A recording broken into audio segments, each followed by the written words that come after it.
வணக்கம். துக்க நிகழ்ச்சி வீட்டில் தங்களை தாக்கியதால் கொத்தனாரை அடித்து கொலை செய்து உடலை துண்டு துண்டாக்கி மூட்டையில் கட்டி கல்குவாரியில் வீசியதாக கைது செய்யப்பட்ட நால்வரும் போலீசில் வாக்குமூலம் அளித்துள்ளனர்.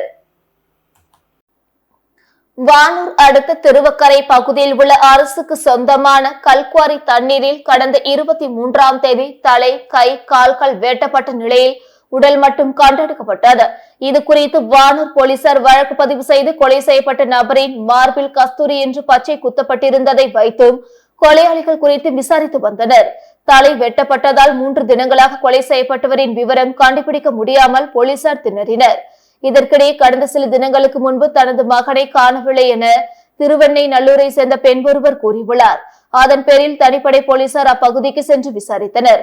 அதில் கிளியனூர் போலீஸ் நிலையத்திற்குட்பட்ட கொந்தமூரில் பெண்ணை கற்பழித்த வழக்கில் சிறையில் இருந்து வெளியே வந்த திருவெண்ணை நல்லூர் சரவணப்பாக்கத்தை சேர்ந்த ராஜதுரை நீதிமன்ற பிடிவாரன் பேரில் கடந்த சில தினங்களுக்கு முன்பு கிளியனூர் போலீஸ் நிலையத்தில் கையெழுத்து போட்டதும் அதன் பிறகு அவர் காணாமல் போனதும் தெரிய வந்தது. இதையடுத்து சென்னையில் இருந்த ராஜதுரையின் மனைவி முனியம்மாளை வரவழைத்து விசாரித்தனர். அதில் தனது கணவர் மார்பில் கஸ்தூரி என்ற பெயரை பச்சை குத்தியிருந்தார் என்பதை உறுதி செய்தனர்.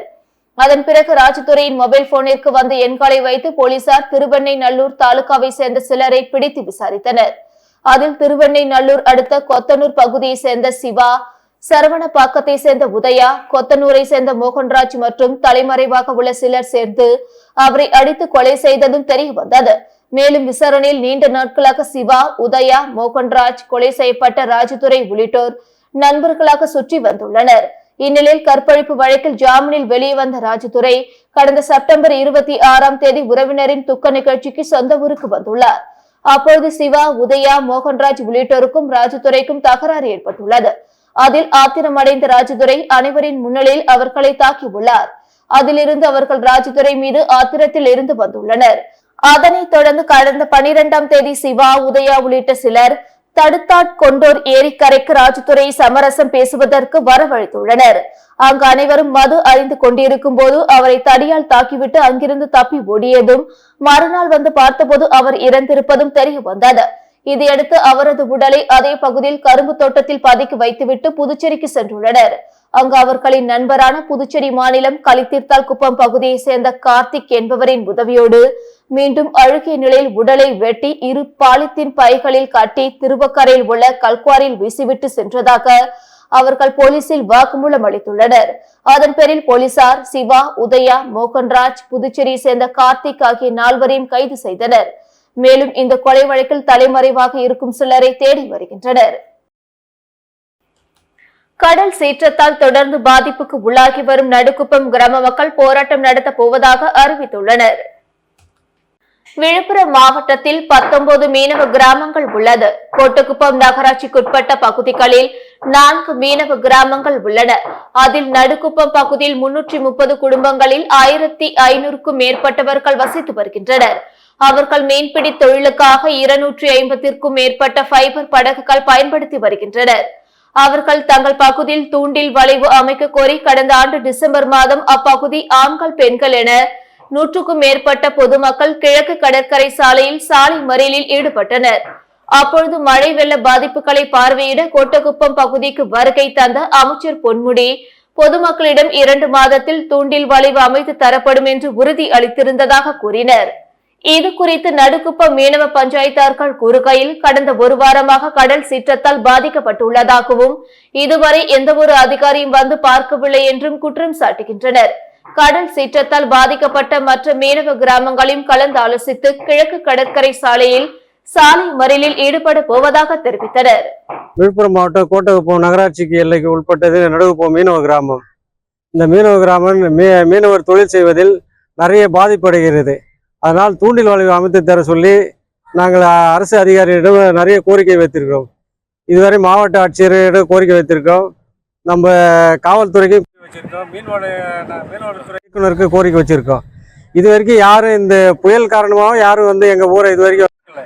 அதனால கடல் சீற்றத்தால் போட்டு கரையை தூக்கி வச்சிருக்கோம். கரைன்னா ரொம்ப தூரத்தில் இல்லை, கடலுக்கு அதுக்கு பக்கத்துலேயே இருக்கு. 25 மீட்டர் கடல் எந்த நேரமும் வேகமாக ஆனாக்கா எங்கள் மீன்பிடி படகையெல்லாம் கடலில் அடிச்சு போகிற நிலைமையில இருக்குது. அதனால இது வரைக்கும் தூண்டில் வளைவு அமைத்து தர சொல்லி கோரிக்கை வைத்தோம். அந்த கோரிக்கையை இதுவரைக்கும் நிறைவேற்றவில்லை. இந்த கோரிக்கையை நிறைவேற்றாத காரணத்தினால் நாங்கள் இன்னும் 2 நாட்களில் சாலை மறியல் துரிதமாக பண்றதுக்கு எங்க கிராமம் எல்லாம் ஒத்துழைப்பா இருக்கிறோம். டிசம்பர் 4 அதாவது நாங்க இதுக்கு முன்பு பண்ணியிருக்கோம், தூண்டில் வளைவுக்காண்டி நாங்க சாலை மறியல் பண்ணியிருக்கோம். அரசு அதிகாரிகள்லாம் உங்களுக்கு உடனே அதுக்கு நாங்க பரிந்துரை பண்ணி அதை உங்களுக்கு தூண்டில் வளைவு அமைத்து தரேன் என்று கூறினார்கள். ஆனா இதுவரைக்கும் அந்த தூண்டில் வளைவு எங்களுக்கு அமைத்து தரவும் இல்லை. அதை பத்தி எந்த அதிகாரியும் முன்னெடுத்து செய்யவும் இல்லை. தாசில்தார் மூலாந்து, அமைச்சர் மூலாந்து, கலெக்டர் மூலாந்து எல்லாரிடமும் நாங்க மனு கொடுத்தோம், நேரடியாக போய் பார்த்தோம். இது வரைக்கும் அதுக்கு உண்டான எந்த நடவடிக்கையும் இல்லை. இப்போ கடல் சீற்றம் ஏற்பட்டு இதுவரைக்கும் எந்த அதிகாரியும் இங்க பார்வையிடவில்லை. தாசில்தார் மூலாந்து, அமைச்சர் மூலாந்து, கலெக்டர் மூலாந்து எல்லாரிடமும் நாங்க மனு கொடுத்தோம், நேரடியாக போய் பார்த்தோம். இது வரைக்கும் அதுக்கு உண்டான எந்த நடவடிக்கையும் இல்லை. இப்போ கடல் சீற்றம் ஏற்பட்டு இதுவரைக்கும் எந்த அதிகாரியும் இங்க பார்வையிடவில்லை. நாங்கள் பொதுமக்கள் தான் எங்களுக்கு படகுகளை கரையில வச்சிருக்கோம். ஆனா அது பாதுகாப்பான இல்லை. கடல்ல சீற்றம் அதிகமானாக்கா அந்த படகெல்லாம் கடல் தான் அடிச்சுட்டு போகும். அந்த நிலைமை தான் இது வரைக்கும் இருக்கு. அதனால எங்களுக்கு அரசு அதிகாரிகள் தூண்டில் வளைவு அமைத்து தர எங்க தாழ்மையான கோரிக்கையா வைக்கிறோம். இதை அதே மாதிரி இன்னொன்னு பாத்தீங்கன்னா, எங்க கோரிக்கையை ஏத்து நடவடிக்கை எடுக்கலன்னா நாங்க சாலை மறியல் பண்ணுவோம். 2 நாள்ல சாலை மறியல் பண்ணுவோம். ஆனா 1-2 பேர் பண்ண மாட்டோம். நடுவுல இருக்க அனைத்து மக்களும், அனைத்து மீனவ கிராமங்களையும் சேர்த்து பண்ணுவோம். நடுவுப்ப மட்டும் இல்ல, அனைத்து மீனவ கிராமத்தையும் சேர்த்து சாலை மறியல் பெரிதா இருக்கும். எங்கள் வாழ்வாதாரத்துக்காக வேண்டி நாங்க தூண்டில் வளைவுக்காக வேண்டி ஒரு 20 வருஷமா போராடின்னு இருக்கோம். 20 வருஷமா யாரும் செவி சாய்க்கல, அதிகாரிகளும் செவி சாய்க்கல, ஆட்சியாளரும் செவி சாய்க்கல. பல அதிகாரிகள்ட்ட மனு கொடுத்துட்டோம். போன வருஷம் டிசம்பர் 4 சாலை மறியல் பண்ணோம். அப்போ பொன்முடி அவர்கள் 2 மாசத்துல நாங்கள் கல் கொட்டிடுறோம், நீங்க சமாதானமா போயிடுங்க. நாங்க சரி 2 மாசத்துல அமைச்சர் சொல்றாரு கல் கொட்டிடுவாங்க அப்படின்ட்டு நாங்கள் சமாதானம் வந்துட்டோம்.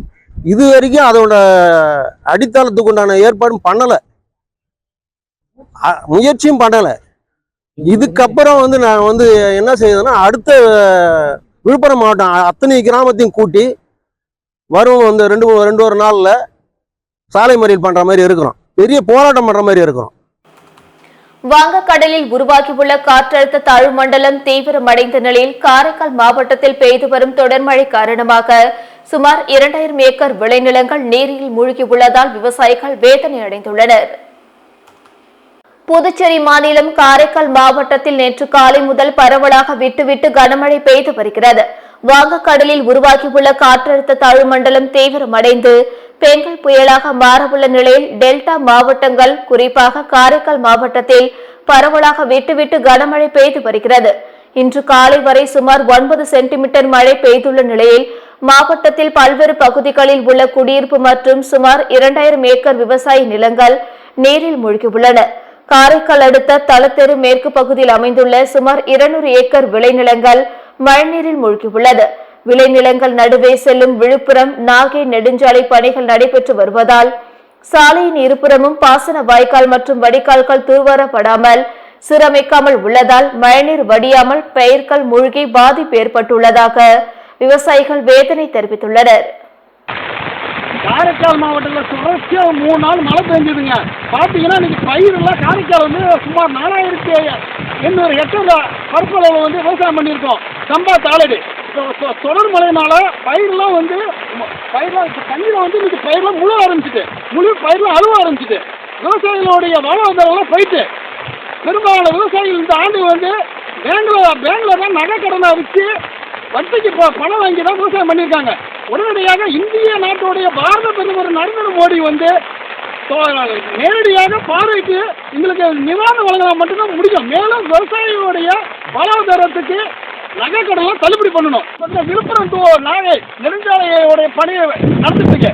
அதை ஒட்டி இருக்கக்கூடிய வாக்கியாலாம சூறே வாரலங்க. பார்த்தீங்கன்னா அந்த அருகாமையில் கூட வாக்கியாலும் சூறே வாரல. சுத்தமாக பல முறை விவசாயிகளுக்கு குறைச்சிரு கூட்டத்தில் பல இடத்துல சொல்லியாச்சு. இன்னும் வரைக்கும் திரும்ப பார்க்கலங்க. இந்த வாக்கியெல்லாம் வெட்டியிருந்தா இன்னும் கொஞ்சம் தண்ணி சீக்கிரம் ஒழிச்சிருக்கு. உங்களுக்கு இந்த வாக்கியெல்லாம் வெட்டாம காரணத்தினால எங்களுக்கு இருக்கு. அதுக்கு கூட ஒவ்வொரு வயலுங்க மாறி மாறி வரும். அதுக்கு வழி இல்லாம போயிட்டு தேசிய நன்னலாவிலேருந்து வரைக்கும் இருக்கக்கூடிய பகுதியில் இருக்கக்கூடிய வாக்கியாலாம் தூர் வரணுங்க. தூர் வரணும், சீக்கிரமா தண்ணி வடிக்கும். அப்போ வந்து உடனடியாக மாவட்ட ஆட்சியரெல்லாம் பார்வையிட்டு பொதுப்பணித்துறை அதிகாரி வந்து உடனடியாக இந்த பகுதியில் பார்வையிட்டு உடனடியாக அந்த வாய்க்காலை வெட்டணுங்க. புதுச்சேரியில் முக்கிய சந்திப்புகளில் போக்குவரத்து நெரிசலை குறைக்க புதிய மேம்பாலங்கள் கொண்டுவரப்படும் என்று முதல்வர் ரங்கசாமி கூறினார். புதுச்சேரி சட்டசபையில் உள்ள கேபினெட் அறையில் நேற்று முதல்வர் நிருபர்களிடம் கூறுகையில், பொதுமக்கள் எவ்வித சிரமமின்றி பாதுகாப்பாக இருக்க அனைத்து நடவடிக்கைகளும் எடுக்கப்பட்டுள்ளது. வங்கக்கடலில் ஏற்பட்ட காற்றழுத்த தாழ்வுநிலை புயலாக மாறி பரங்கிப்பேட்டை சென்னை இடையே கரை கடக்கலாம் என எதிர்பார்க்கப்படுகிறது. அதன்படி புதுச்சேரியில் மழை எதிர்கொள்ளும் வகையில் முன்னெச்சரிக்கை மற்றும் பேரிடர் கால நடவடிக்கைகள் மேற்கொள்ளப்பட்டுள்ளது. புதுச்சேரி காரைக்காலுக்கு தேசிய பேரிடர் மீட்பு குழுவினர் வந்துள்ளனர். மக்கள் தொடர்பு கொள்ளும் வகையில் அவசர உதவி எண்கள் கொடுக்கப்பட்டுள்ளது. அதேபோல் மக்களை தங்க வைக்க 121 நிவாரண முகாம்கள் அமைக்கப்பட்டுள்ளன. தடையின்றி மின்சாரம் வழங்க அறிவுறுத்தப்பட்டுள்ளது. தற்பொழுது பெய்துள்ள மழையில் எங்கும் மழைநீர் தேங்கவில்லை. தாழ்வான பகுதிகளில் மழைநீர் தேங்கினால் அதனை வெளியேற்ற 60 மோட்டார் பம்புகள் தயார் நிலையில் உள்ளது. மக்கள் எந்தவொரு சிரமமும் இல்லாமல் பாதுகாப்பாக இருக்க அரசு அனைத்து நடவடிக்கைகளையும் எடுத்துள்ளது. ஸ்மார்ட் சிட்டி திட்டத்தின் கீழ் பேருந்து நிலையம், அடுக்குமாடி குடியிருப்புகள் தரமாகவே கட்டப்பட்டுள்ளன. ஆனால் காங்கிரஸ் உள்ளிட்ட எதிர்க்கட்சிகள் அரசின் திட்டங்களை குறை கூறுவதை வாடிக்கையாக கொண்டுள்ளது. காவல்துறை உள்ளிட்ட அரசு துறை காலி பணியிடங்கள் நிரப்பப்பட்டு அதன்படி இதுவரை 3000 பேர் பணி வாய்ப்பை பெற்றுள்ளனர். சாலைகள் தரமாகவே அமைக்கப்பட்டுள்ளன. தீபாவளி சலுகை பொருட்கள் விநியோகத்தில் டெண்டர் கோராததால் பொருட்கள் வழங்க இயலவில்லை. மழை பாதிப்பு குறித்து எதிர்க்கட்சிகள் கவலைப்பட தேவையில்லை. துணைநிலை ஆளுநருக்கும் தனக்கும் துளியளவு கூட கருத்து வேறுபாடும் இல்லை. அனைத்து கோப்புகளுக்கும் ஒப்புதல் தந்து வருகிறார். மீனவர்கள் மீன் வலைகளை பாதுகாக்கும் வகையில் வலை பின்னும் கூடம் அமைக்கவும், கடல் அரிப்பை தடுக்கும் வகையில் கற்கள் கொட்டவும் நடவடிக்கை எடுக்கப்பட்டுள்ளது. போக்குவரத்து நெரிசலை குறைக்க முக்கிய இடங்களில் புதிய மேம்பாலங்கள் கொண்டுவரப்படும் என்று அவர் கூறினார்.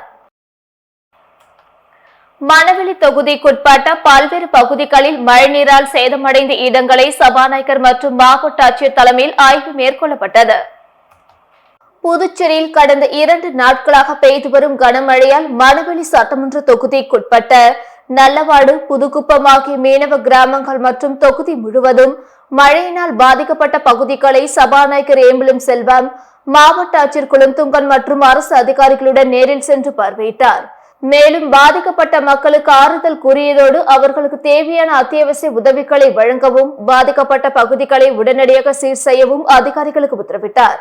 இந்த ஆய்வின் போது பொதுப்பணித்துறை கண்காணிப்பு பொறியாளர் பாலசுப்ரமணியன், செயற்பொறியாளர் மற்றும் இளநிலை பொறியாளர்கள், மீன்வளத்துறை அதிகாரிகள், அரியாங்குப்பம் கொம்யூன் பஞ்சாயத்து உதவி பொறியாளர் மற்றும் இளநிலை பொறியாளர்கள், அப்பகுதி முக்கிய பிரமுகர்கள், பொதுமக்கள் உடனிருந்தனர்.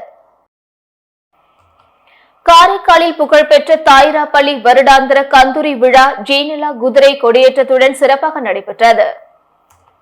காரைக்காலில் 203 ஆண்டுகளுக்கு மேல் பழமை வாய்ந்த தாயிராப்பள்ளி ஹலரத் சுல்தானுல் ஆரிஃபின் செய்து அகமதுல் கபீர் ரிஃபாயில் ஆண்டகையின் வருடாந்திர கந்தூரி விழா கடந்த 3ஆம் தேதி கொடியேற்றத்துடன் துவங்கியது. கந்தூரி விழாவினை முன்னிட்டு கடந்த 24ஆம் தேதி சந்தனக்குட ஊர்வலம் நடைபெற்றது. விழாவின் முக்கிய நிகழ்ச்சியான ஜீனிலா குதிரை ஊர்வலமும் ஜீனிலா குதிரை கொடியேற்றமும் விமர்சையாக நடைபெற்றது. அலங்கரிக்கப்பட்ட கூட்டினுள் கொடி வைக்கப்பட்டு முக்கிய வீதிகள் வழியாக ஊர்வலமாக வந்து இரவு தாயிராப்பள்ளியை வந்தடைந்தது. அதைத் தொடர்ந்து இஸ்லாமியர்கள் தங்களது வேண்டுதலை நிறைவேற்றும் விதமாக கத்தி போடுதல் மற்றும் அலகுகளை குத்திக் கொண்டனர். பின்னர் ஜீனிலா குதிரை கொடியேற்றமும் சிறப்பு தொழுகையும் நடைபெற்றது. தாயிராப்பள்ளி கந்தூரி விழாவில் அமைச்சர் திருமுருகன் உட்பட ஏராளமானோர் கலந்து கொண்டனர். உழவர்கரை வயல்வெளி நகர் பகுதியில் வாய்க்கால் குறுக்கே 12,89,000 ரூபாய் மதிப்பீட்டில் சிறுபாலம் விரிவாக்க பணியை அரசு கொறடா ஏகேடி ஆறுமுகம் எம்எல்ஏ பூமி பூஜை செய்து துவக்கி வைத்தார். புதுச்சேரி அரும்பார்த்தபுரம் பைபாஸ் சாலை அருகில் உழவர்கரை வயல்வெளி நகர் வழியாக செல்லும் உழந்தை ஏரி நீர்வரத்து வாய்க்காலின் குறுக்கே உள்ள சிறு பாலத்தை 12,89,630 ரூபாய் மதிப்பீட்டில் விரிவுபடுத்தும் பணிக்கான பூமி பூஜை நிகழ்ச்சி இன்று நடைபெற்றது. இதில் சிறப்பு விருந்தினராக அரசு கொறடா ஏகேடி ஆறுமுகம் எம்எல்ஏ கலந்து கொண்டு பணிகளை பூமி பூஜை செய்து துவக்கி வைத்தார். இதில் பொதுப்பணித்துறை கண்காணிப்பு பொறியாளர் பாலசுப்ரமணியன், நீர்ப்பாசன கோட்ட செயற்பொறியாளர் ராதாகிருஷ்ணன், உதவி பொறியாளர் லூயி பிரகாசம், இளநிலை பொறியாளர் ஞானசேகரன் மற்றும் ஒப்பந்ததாரர், ஊர் முக்கிய பிரமுகர்கள் பலர் கலந்து கொண்டனர்.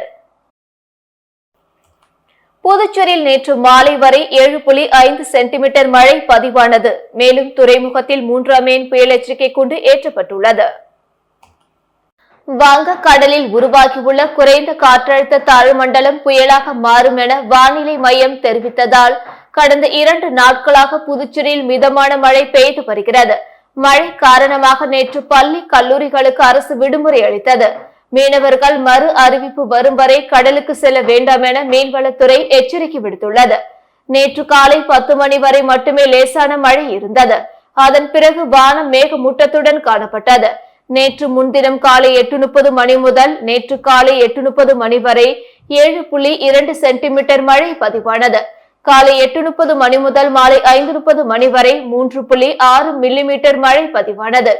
நேற்று மாலை வரை மொத்தம் 7.5 சென்டிமீட்டர் மழை பதிவாகி உள்ளது. மழை காரணமாக புதுச்சேரி கடல் அலையின் சீற்றம் அதிகமாக இருந்தது. காற்றின் வேகம் அதிகமாக இருந்ததால் சுற்றுலா பயணிகள் கடற்கரையில் இறங்கி விளையாட போலீசார் அனுமதி மறுத்தனர். புதுச்சேரி துறைமுகத்தில் மோசமான வானிலை என்பதை குறிக்கும் 3ஆம் எண் புயல் எச்சரிக்கை கூண்டும் ஏற்றப்பட்டுள்ளது. புதுச்சேரியை சேர்ந்த கல்வியாளரும் தொழில் முனைவருமான டாக்டர் அருண்குமார் சாந்தலிங்கத்திற்கு பிரான்ஸ் நாட்டின் உயரிய விருதான செவாலி விருது வழங்கப்பட்டுள்ளது. செவாலி என்பது உலகின் பல பகுதிகளில் இயங்கி வரும் முன்னணி மனிதர்களை பெருமைப்படுத்தும் வகையில் பிரெஞ்சு அரசாங்கம் 1957 ஆண்டுதோறும் வழங்கி வரும் மிக உயர் விருதாகும். அந்த வகையில் புதுச்சேரியை சேர்ந்த டாக்டர் அருண்குமார் சாந்தலிங்கத்திற்கு பிரெஞ்சு மொழி மற்றும் கலாச்சாரத்தை இந்தியா மற்றும் உலகளாவிய பிரெஞ்சு மொழி பேசும் நாடுகளில் மேம்படுத்திய பங்களிப்புக்காக செவாலி விருதிற்கு தேர்வு செய்யப்பட்டுள்ளார். இதனைத் தொடர்ந்து புதுச்சேரி பிரெஞ்சு தூதரகத்தில் நடைபெற்ற விழாவில் டெல்லியில் உள்ள பிரெஞ்சு தூதரகத்தின் பிரெஞ்சு நிறுவன இயக்குநரும் கலாச்சார ஒத்துழைப்புக்கான ஆலோசகருமான கிரிகோ ட்ரூமல் செவாலி விருதை அருண்குமார் சாந்தலிங்கத்திற்கு வழங்கி பாராட்டி பேசினார். விழாவில் பிரெஞ்சு அரசின் கல்வி ஒத்துழைப்புக்கான அலுவலர் ஸ்டெபானி ஓர்பிலா, இந்தியாவில் உள்ள அலியான்ஸ் பிரான்சிஸ்களின் ஒருங்கிணைப்பாளர் எமிலி இழக்கமான், பாண்டிச்சேரி அலியான்ஸ் பிரான்சே தலைவர் டாக்டர் சதீஷ் நல்லாம், புதுச்சேரி பள்ளி கல்வித்துறை இயக்குநரும் பிரியதர்ஷினி உட்பட பலரும் கலந்து கொண்டனர்.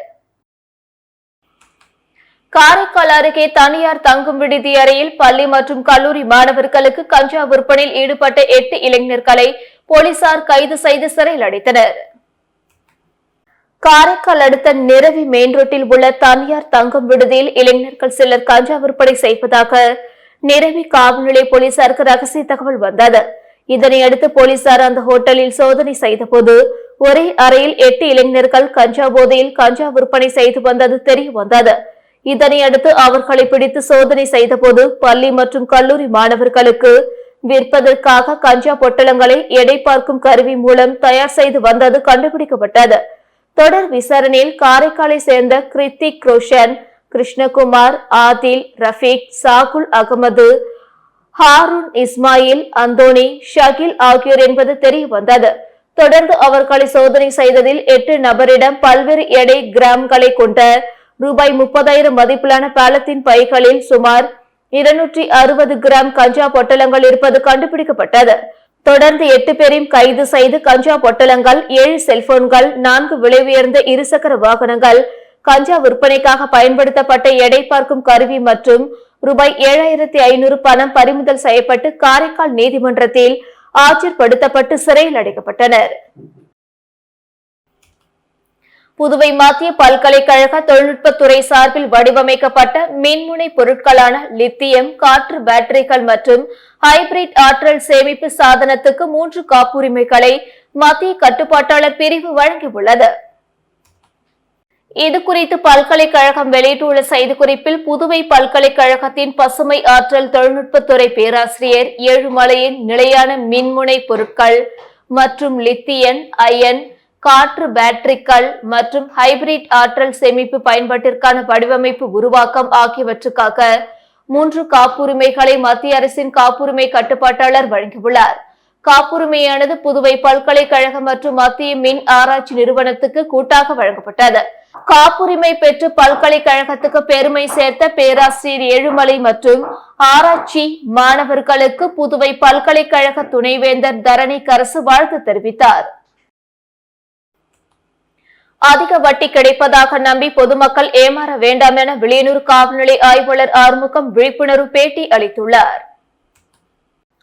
தற்பொழுது நாடு முழுவதும் ஆன்லைன் மோசடி மற்றும் அதிக வட்டி தருவதாக கூறி பண மோசடி உள்ளிட்ட செய்திகள் நாள்தோறும் அதிகரித்து வந்த வண்ணம் காணப்படுகிறது. இதுகுறித்து வில்லியனூர் சரகத்திற்குட்பட்ட இன்ஸ்பெக்டர் ஆறுமுகம் அளித்துள்ள விழிப்புணர்வு பேட்டியில், தற்பொழுது பொதுமக்களை குறைந்த பணத்தில் அதிக வட்டி தருவதாக கூறி சிலர் ஏமாற்று வேலையில் ஈடுபட்டு வருகின்றனர். பொதுமக்களாகிய நீங்கள் யோசித்து பார்க்க வேண்டும். தற்பொழுது 1 லட்சம் ரூபாய்க்கு 8000 மாதம் கொடுப்போம் என்றால் அது எப்படி என்று நீங்கள் சற்று யோசித்து பார்க்க வேண்டும். ஆனால் அதை சற்றும் யோசிக்காமல் அதில் முதலீடு செய்து தற்போது ஏராளமான பொதுமக்கள் பல கோடிகளை இழந்து சம்பந்தப்பட்ட நபர் மீது நடவடிக்கை மேற்கொண்டு தங்களது பணத்தை மீட்டு தருமாறு காவல் நிலையத்தில் புகார் தெரிவிக்கின்றனர். எப்பொழுதும் பொதுமக்கள் கவனத்தில் கொள்ள வேண்டிய ஒன்று, ஒருவர் குறைந்த பணத்திற்கு அதிக வட்டி கொடுக்கிறோம் என்று கூறும் பொழுது தாங்கள் கஷ்டப்பட்டு சம்பாதித்த பணத்தை ஒன்றுக்கு பல முறை யோசித்து முதலீடு செய்ய வேண்டும். இது எப்படி நடக்கும், இது சாத்தியமா என்று பல கோணங்களில் நீங்கள் யோசிக்க வேண்டும். அதிக வட்டிக்கு ஆசைப்பட்டு தனது நகைகள், வீட்டின் பத்திரங்கள் போன்றவைகளை அடகு வைத்து பணத்தை கட்டுகிறார்கள். ஆனால் அவர்களுக்கு கடைசியில் மிஞ்சுவது ஏமாற்றமே. மேலும் மோசடிக்காரர்கள் தங்களுக்கென்று ஒரு நெட்வொர்க்கை அமைத்து ஒரு மீட்டிங் போட்டு அவர்களுக்குள்ளேயே ஆட்களை செட் செய்து கொண்டு, நான் இதில் முதலீடு செய்து இப்பொழுது பெரும் பணக்காரராக உயர்ந்து உள்ளேன், எனவே நீங்களும் இதில் வந்து பயனுற்று வாழ்க்கையில் முன்னேற வேண்டுமென்று கேட்டுக்கொள்கிறேன் என்று உங்களை கவர பல்வேறு பொய்களை நீங்கள் நம்பும் அளவிற்கு சொல்வார்கள். மேலும் தற்போது வில்லியனூர் சரகத்திற்குட்பட்ட பகுதியில் நடந்த ஒரு மோசடி சம்பவத்தையும் இதில் எடுத்துக்காட்டுடன் விரிவாக இன்ஸ்பெக்டர் ஆறுமுகம் தனது பேட்டியில் தெரிவித்துள்ளார். இதனை கேட்டு அனைவரும் விழிப்புடன் இருக்க வேண்டும் என்றும் கூறினார்.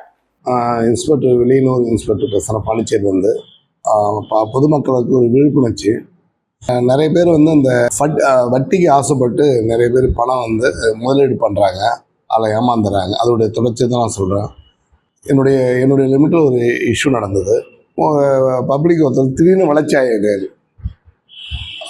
ஆகிட்டு அவர் வந்து ஒரு நண்பர் போய் கேட்குறாரு, என்ன இந்த அளவுக்கு வளர்ச்சி அடைஞ்சதுக்கு என்ன காரணம் கேட்டால் அவர் ஒரு விளக்கம் சொல்கிறாரு. இந்த மாதிரி வந்து நீங்கள் வந்து பங்கு சந்தையில் தான் முதலீடு பண்ணி அதில் வந்து நாங்கள் வந்து நிறைய பணத்தை ஈட்டலாம்னு சொல்லிட்டு, அது எப்படி சாத்தியம்னு சொல்லவும் அவர் சொல்கிறார், 1 லட்ச ரூபாய் நீங்கள் பணம் கொடுத்தா நாங்கள் வந்து மாதம் வந்து 8000 ரூபாய் கொடுப்போம். அதை மாதிரி நீங்கள் வந்து அதிகமாக அந்த 2 லட்ச ரூபாய் கொடுத்தது வந்து 14000 ரூபாய், அது மாதிரி வந்து அவருக்கு வந்து மோட்டிவேட் பண்ணுறாரு. அவர் முதல்ல வந்து கஷ்டப்பட்டு அவருடைய பணத்தை வந்து நகையெல்லாம் வச்சு கொடுக்குறாரு. அதை வந்து தமிழ்நாட்டில் இருக்கிற ஒருத்தர் மூலமாக அந்த பணத்தை வாங்கின்னு போயிட்டு அவருடைய அக்கௌண்ட்டில் வந்து அவர் நம்பிக்கையாக செய்கிறாங்க. அமௌண்ட் எடுத்து போய்ட்டு பேங்க்கில் போடுறது, அவருடைய அக்கௌண்ட்டில் போய் எடுத்து, அது மாதிரி நம்பிக்கை வந்த உடனே இது மாதிரி பல இடத்துல போயிட்டு அவர் வந்து இது மாதிரி வந்து எனக்கு வந்து மாதம் எனக்கு வந்து 1 லட்ச ரூபாய்க்கு 8000 ரூபாய் வந்து இன்ட்ரெஸ்ட் வருது அப்படின்னு சொன்னோடனே அவர் உறவினர் மற்றும் நண்பர்கள் மூலமாக நிறைய பேர் வந்து பழக்கமாகி நிறைய அமௌண்ட்டை முதலீடு செய்கிறாங்க. ஒரு நபரும் வந்து அது வந்து 10 லட்ச ரூபா, 50 லட்ச ரூபா, 30 லட்ச ரூபா, அந்த அளவுக்குலாம் நிறைய பேர் நடுத்தர ஃபேமிலி அவங்க நிறைய பேர் வந்து முதலீடு பண்ணுறாங்க. அந்த முதலீடு பண்ணது வந்து அவங்களுடைய சொத்தை வந்து விற்று அடமானம் போட்டு, வீடு அடமானம் போடுத்து, இதை மாதிரி நகையெல்லாம் இருந்தாலும் அவங்க போய் வச்சு அதிக வட்டிக்கு ஆசைப்பட்டு அது மாதிரி நிறைய பேர் வந்து அதை வந்து கொஞ்சம் அதை கொடுக்குறாங்க. அதை டெபாசிட் பண்ணுற மாதிரி போயிட்டு பண்ணி அது ஒரு டெக்னிக்கலாக வந்து அது ஒரு டீம் வந்து ஏமாத்துறாங்க. இது முதலீடு பண்ணுறாங்க. அது இன்னொருத்தர் வந்து பாஸுக்கு போய் சேருது. அது வந்து பங்கு சந்தையில் இருக்கிறாரு, முதலீடு பண்ணிவிட்டு அதில் வந்து இங்கே நம்மளுக்கு கொடுக்குறாரு. ஸோ ஒவ்வொரு நபருக்கும் வந்து ஒரு 4 மாதம் 3 மாதம் 6 மாதம்னு சொல்லிட்டு பணத்தை அனுப்புறது, அது கொஞ்சம் டிலே பண்ணது. அவங்களுக்கு நம்பிக்கை வந்து போச்சு.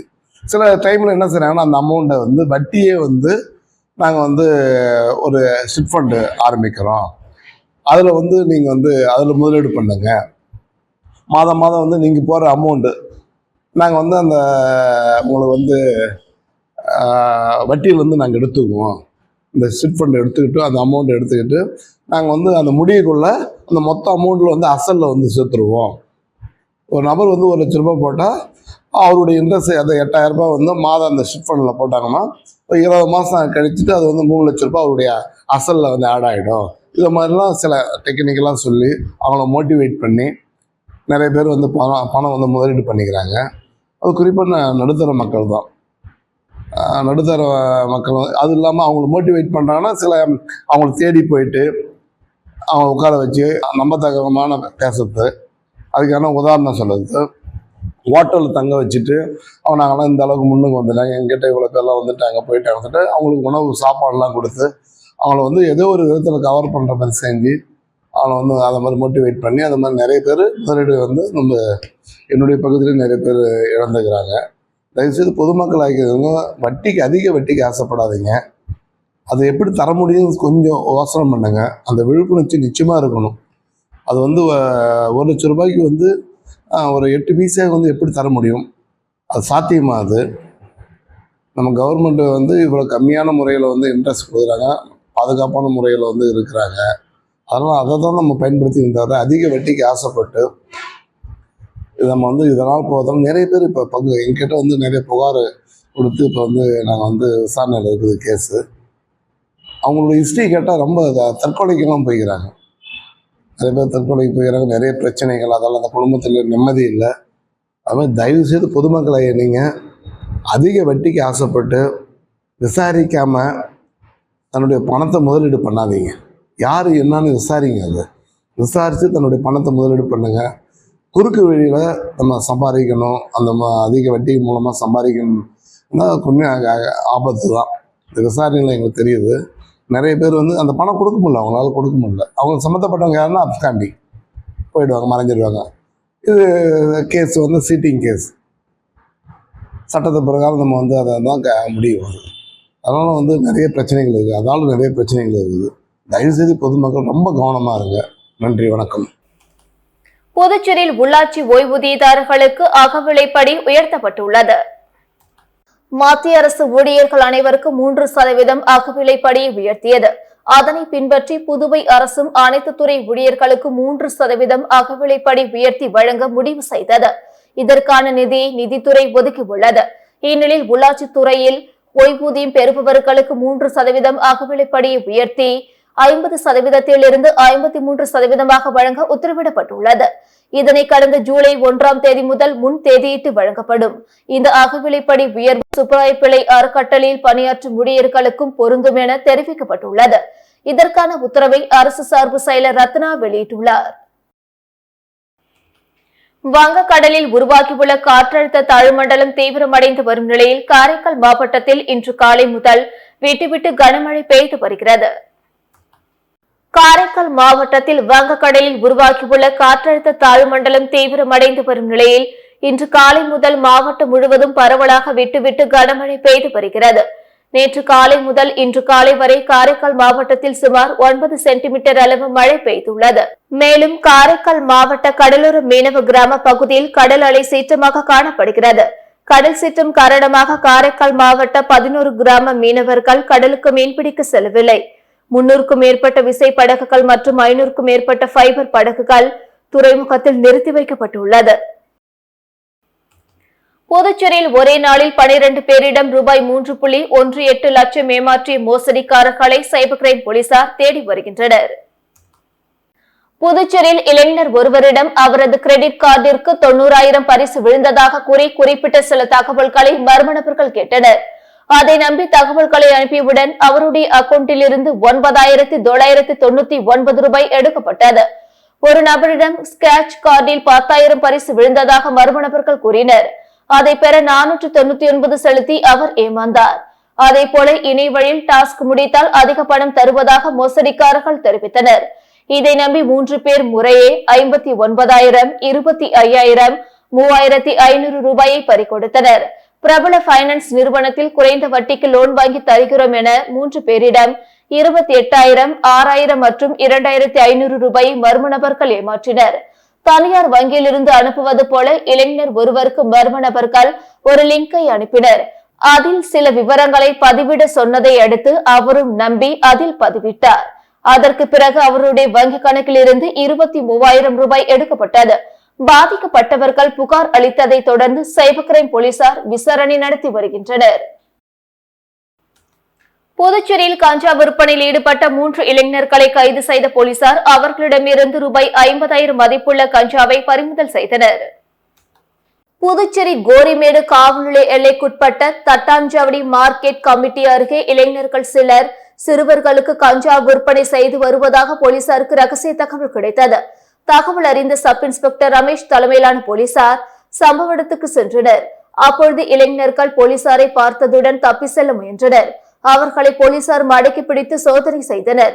அப்பொழுது அவர்களிடம் ரூபாய் 50,000 மதிப்புள்ள 700 கிராம் கஞ்சா மறைத்து வைத்திருந்தது தெரிய வந்தது. இதையடுத்து போலீசார் 3 பேரை கைது செய்து காவல் நிலையத்துக்கு அழைத்து சென்று விசாரணை நடத்தினர். விசாரணையில் எல்லையம்மன் நகரை சேர்ந்த தனுஷ், சின்னையன்பேட்டை சேர்ந்த கார்த்திக்ராஜ் மற்றும் செயின்ட் பால்பேட் பகுதியை சேர்ந்த கௌதம் என்பது தெரிய வந்தது. இதையடுத்து போலீசார் 3 பேர் மீது வழக்கு பதிந்து ரூபாய் 50,000 மதிப்புள்ள கஞ்சாவை பறிமுதல் செய்தனர். பின்னர் நீதிமன்றத்தில் ஆஜர்படுத்தி மூவரையும் காலப்பட்டு மத்திய சிறையில் அடைத்தனர்.